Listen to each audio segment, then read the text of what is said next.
En este preciso momento, usted está caliente. Puede que ni siquiera lo note, pero lo está.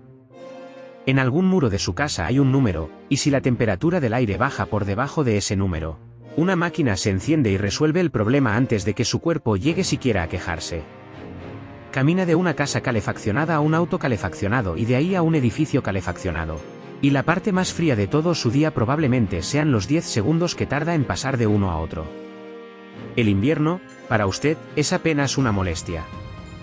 Raspar hielo del parabrisas, ponerse una chaqueta más gruesa, quejarse de que oscurece demasiado temprano. Pero durante casi toda la historia humana, el invierno no fue una molestia.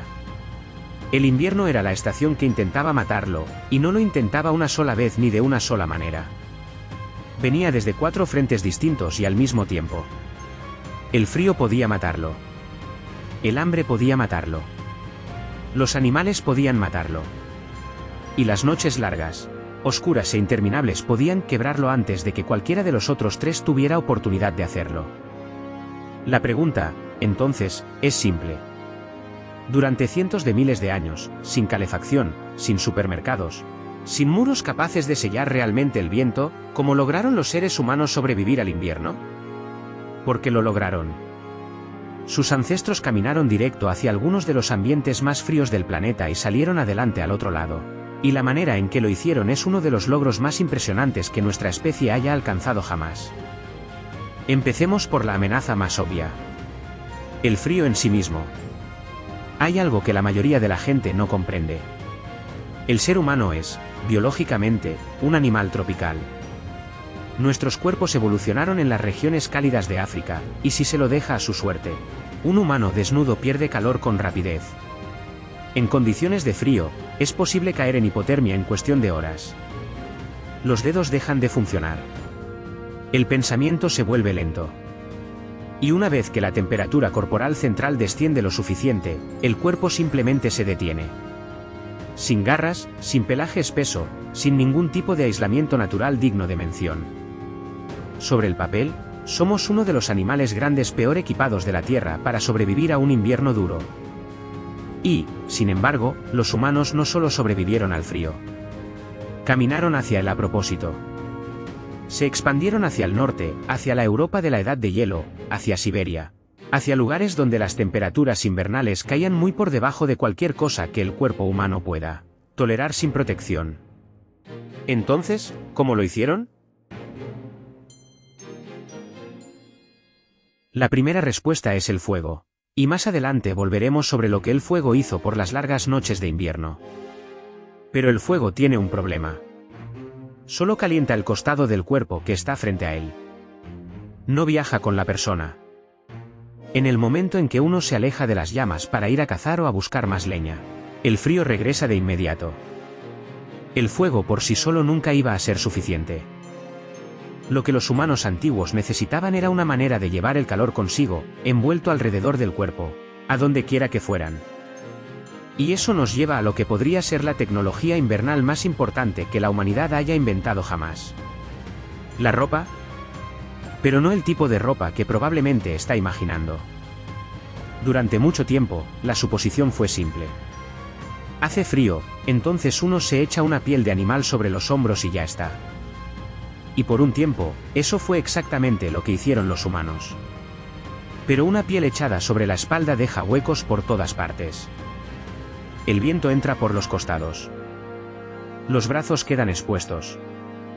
Se resbala con cada movimiento. Una piel simplemente colgada es mejor que nada, pero en un invierno de verdad, mejor que nada seguía siendo letal. El gran avance fue aprender a cortar las pieles en piezas y coserlas de nuevo en formas que realmente se ajustaran al cuerpo humano. Mangas ajustadas, costados cerrados. Una prenda capaz de atrapar una capa de aire caliente contra la piel y mantenerla ahí incluso mientras la persona se movía. Esa es la diferencia entre una manta y un abrigo. Pero aquí está el problema. Para lograr todo esto, se necesita una aguja. No cualquier aguja, sino una aguja con ojo, un pequeño orificio para pasar el hilo. Esto es, en realidad, algo muy difícil de fabricar. Había que tomar una astilla de hueso, pulirla hasta dejarla fina y luego perforar un agujero lo bastante pequeño para ser delicado, pero lo bastante resistente para no quebrarse. Los arqueólogos han encontrado agujas de hueso como esta que datan de hace más de 40.000 años, y en algunos yacimientos, incluso más antiguas. Son herramientas precisas y deliberadas. Quienquiera que las hiciera sabía exactamente para qué servían. El hilo, a su vez, también provenía de los animales. El tendón, esas fibras resistentes que conectan el músculo con el hueso, podía extraerse, secarse y usarse para coser las pieles entre sí hasta formar algo que realmente se sostuviera. Con una prenda así, con el pelaje hacia adentro, contra la piel, un ser humano podía pararse en un aire lo bastante frío como para matar y seguir con vida dentro de su propio bolsillo de calor. La ropa cosida no era un lujo ni una comodidad. Era la pieza de tecnología que le permitió a nuestra especie abandonar el mundo cálido en el que había evolucionado y adentrarse en las regiones frías del planeta. Sin la aguja y el hilo, no existiría un ser humano en la Siberia de la Edad de Hielo. Ahora usted está caliente, o al menos lo bastante caliente. Puede moverse, puede trabajar, puede cazar. Pero el sol se está poniendo. La temperatura sigue bajando y aparece un segundo problema que la ropa no puede resolver. Necesita un lugar donde sobrevivir a la noche. La respuesta obvia es una cueva, y las cuevas eran genuinamente valiosas. Una cueva profunda mantiene una temperatura estable, bloquea el viento y deja la nieve afuera. Pero hay algo que nadie suele mencionar sobre las cuevas. No abundan. Una cueva buena, seca y defendible, en el lugar adecuado, era algo escaso. Y si uno encontraba una, probablemente no era el único que la quería, otros grupos también la deseaban. No se podía contar con una cueva. La mayoría de las veces, si se quería un lugar donde pasar el invierno, había que construirlo uno mismo.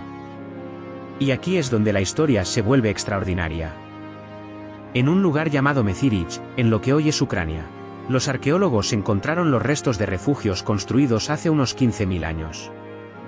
Pero en ese paisaje casi no había madera, y casi tampoco había piedra. Así que la gente de ese lugar construyó sus viviendas con el único material que tenían en cantidad enorme: huesos de mamut. Apilaron y entrelazaron los huesos de decenas de mamuts para formar chozas redondas, en forma de cúpula. Cientos de huesos en una sola vivienda. Mandíbulas apiladas como tejas de un techo. Colmillos enormes formando arcos sobre las entradas. No eran refugios improvisados ni desechables, eran estructuras sustanciales, verdaderamente diseñadas, construidas para resistir un invierno brutal, y requirieron planificación real y trabajo real para levantarse. Y dentro de un refugio así, se hacía todo lo posible por retener el calor. Se forraba el piso. En un yacimiento en Sudáfrica, los arqueólogos encontraron evidencia de camas hechas con capas de pastos y hojas, cuidadosamente dispuestas, que datan de hace la asombrosa cifra de 77.000 años. Las personas ya hacían sus refugios más cómodos incluso antes de que nuestra especie hubiera abandonado África. Y no terminaba en el piso, porque pensemos por un momento en esa choza de huesos de mamut. Está construida con huesos, y los huesos no encajan a la perfección entre sí. Hay huecos por todas partes, y cada hueco es una puerta abierta para el viento. Así que los sellaban, capa por capa. Estiraban pieles de animales por dentro de las paredes y las sujetaban sobre las aberturas. Cortaban bloques de tepe y los apilaban contra el exterior, y algunos grupos incluso empacaban nieve contra sus refugios, porque una capa gruesa de nieve es, en realidad, un muy buen aislante. Atrapa aire, y el aire atrapado retiene el calor. Capa por capa, el viento se quedaba sin maneras de entrar. Un refugio ya no era solo un conjunto de paredes, era un sistema completo. Y ese sistema mantenía a la gente con vida en noches que deberían haberlos matado. Pero un refugio cálido crea un problema nuevo, y es un problema grande. Para mantener un fuego encendido durante un invierno largo, se necesita combustible, y mucho. Y reunir combustible significa que alguien tiene que salir al frío una y otra vez, durante todo el invierno. Uno queda atado a ese refugio. No se puede simplemente deambular, lo que significa que la comida necesaria debe estar cerca, o ya tiene que estar almacenada de antemano. Y eso nos lleva a la tercera amenaza, y honestamente la que más gente mató. El hambre. Hay una parte del invierno que la gente olvida, porque la hemos borrado por completo de nuestras vidas modernas. En invierno, el mundo deja de producir alimento. Las plantas mueren o entran en letargo. Los frutos silvestres desaparecen. Las raíces son más difíciles de encontrar y más difíciles de sacar de una tierra congelada. Muchos animales migran, se esconden o se vuelven ellos mismos escuálidos y desesperados. Para un cazador-recolector, el invierno no es solo frío. Es una estación en la que la tierra misma deja de alimentarlo. Y eso convierte la supervivencia en un problema matemático. Había que reunir suficiente comida durante los meses cálidos para sostener a un grupo entero de personas a lo largo de meses en los que casi no entraba nada nuevo. Así que los humanos antiguos se convirtieron en expertos en almacenar alimento, y desarrollaron algunas formas brillantes de hacerlo. La primera fue el secado. Si se corta la carne en tiras finas y se deja secar, ya sea al sol o sobre el humo bajo de un fuego, se le extrae la humedad, y sin humedad, no se pudre. La carne seca podía durar meses. El humo cumplía una doble función, añadiendo una capa extra de conservación sobre el secado. Un tendedero de carne secándose en otoño era, en un sentido muy literal, el seguro de un grupo contra morir de hambre en febrero. El segundo método consistía en usar el propio frío como herramienta. El suelo congelado era un refrigerador natural. Se cavaba un pozo hasta el permafrost, se llenaba con carne de una gran presa, y el frío la mantenía comestible durante mucho tiempo. El invierno, lo mismo que intentaba matarlos de hambre, se convertía en la herramienta que preservaba el alimento que los mantenía con vida. Pero el alimento más valioso de todos en invierno no era exactamente la carne. Era la grasa. Cuando se está quemando una enorme cantidad de energía solo para mantenerse caliente, la carne magra no alcanza. La grasa es la fuente de energía más concentrada que existe, y en lo profundo del invierno valía más que casi cualquier otra cosa. Los humanos antiguos derretían la grasa animal hasta convertirla en sebo, un combustible estable, fácil de almacenar y densamente energético para el cuerpo humano. Mezclaban carne seca con grasa para crear un alimento denso y duradero que concentraba una enorme cantidad de calorías en un pequeño paquete portátil. En una estación donde cada caloría era una batalla, la grasa marcaba la diferencia entre un grupo que llegaba a la primavera y uno que no. Ahora ya está caliente, tiene refugio y ha almacenado suficiente comida. Ha vencido 3 de las 4 sentencias de muerte del invierno, pero queda una más, y es la que casi nadie considera, porque no ataca al cuerpo. Ataca a la mente. La oscuridad. En invierno, especialmente cuanto más al norte se va, los días se acortan y las noches se alargan, brutalmente.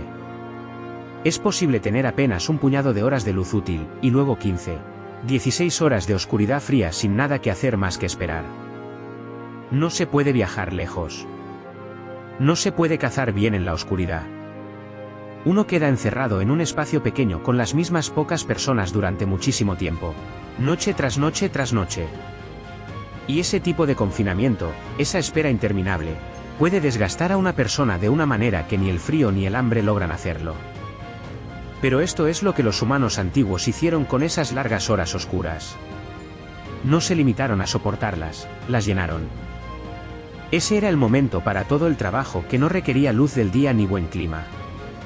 Sentarse junto al fuego, reparar herramientas, tallar nuevas puntas de lanza, coser y remendar la ropa para el resto del invierno, torcer fibra vegetal para hacer cuerdas, tallar madera o hueso. La noche larga no era tiempo perdido, era tiempo de taller, las horas en que un grupo preparaba todo lo que necesitaría en el momento en que el clima mejorara. Y era más que solo trabajo. Alrededor de ese fuego invernal, en la oscuridad, era donde la gente conversaba, donde los miembros mayores del grupo transmitían todo lo que sabían a los más jóvenes, donde se contaban las mismas historias una y otra vez, llevando consigo la memoria y el conocimiento del grupo a través de las generaciones. Gran parte de lo que hoy entendemos como cultura humana, los mitos, las canciones, el conocimiento compartido, se forjó exactamente en estas condiciones. Personas apretadas unas contra otras frente a la oscuridad, dándose calor mutuamente, manteniéndose cuerdas mutuamente, manteniéndose humanas mutuamente, hasta que volvía la luz. El invierno no solo puso a prueba el cuerpo. De una manera extraña, también construyó la mente. Y cuando uno da un paso atrás y observa todo esto en conjunto, algo sorprendente se hace visible. El invierno no solo fue sobrevivido. El invierno nos moldeó. Piénselo. La presión del frío fue lo que empujó a los humanos a inventar la ropa ajustada. La escasez de cuevas fue lo que los empujó a inventar la arquitectura de verdad. La brecha alimentaria fue lo que los empujó a inventar el almacenamiento y la conservación de alimentos. Y las largas noches oscuras fueron, en gran medida, el lugar donde nació la cultura misma. Casi todas las tecnologías que permitieron a nuestra especie expandirse por todo el planeta, hacia cada clima de la Tierra, se forjaron en el esfuerzo por sobrevivir al frío. La estación más dura no solo dejó de matarnos. Nos hizo más capaces de lo que teníamos derecho a ser. Este es, entonces, el panorama completo.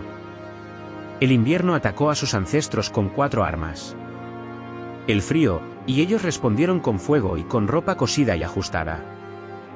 La noche, y respondieron construyendo refugios con lo que la tierra les ofrecía, incluso con los huesos de los mamuts. El hambre, y respondieron secando, congelando y transformando su comida en reservas capaces de sostenerlos durante meses. Y la oscuridad, y respondieron convirtiendo las noches más largas y frías en el taller y el aula donde nació la cultura humana. Cada invierno era una prueba que un enorme número de personas no lograba superar.